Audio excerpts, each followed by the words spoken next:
ഒരു ദിവസം എത്ര പ്രാവശ്യം ഭർത്താവിനെ കെട്ടിപ്പിടിക്കുന്നുണ്ട്?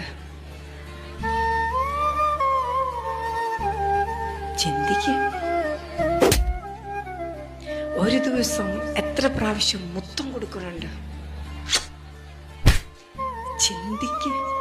ഇന്ന് നേരം വെളുത്ത് എഴുന്നേറ്റോട്ട് വന്നപ്പോ ഭർത്താവിനെ നോക്കി പുഞ്ചിരിച്ചിട്ടാണോ വന്നത്? ചിന്തിക്ക്. പരസ്പരം ഭർത്താവിനെ നോക്കി ചിരിച്ചിട്ട് എത്ര നാളായി? ഭർത്താവിന്റെ തെറ്റിൽ എവിടെയാണ് മുടി നരച്ചിരിക്കുന്നത് നിങ്ങൾ കണ്ടിട്ട് എത്ര നാളായി? എവിടേക്കാ മുടി നരച്ചിരിക്കുന്നത് നിങ്ങൾ കണ്ടോ? നിങ്ങൾ മുഖം നോക്കിയോ? ആ കണ്ണുകൾ എവിടേക്കാ പാടുകൾ വീണ് നിങ്ങൾ ശ്രദ്ധിച്ചിട്ടുണ്ടോ? നോക്കിയോ? എത്ര ഒരു മിനിറ്റെങ്കിലും അദ്ദേഹത്തിന്റെ മുഖത്ത് നോക്കിയിരുന്നിട്ടുണ്ട്? എത്ര നാളായി അങ്ങനെ നോക്കിയിരുന്നിട്ട്?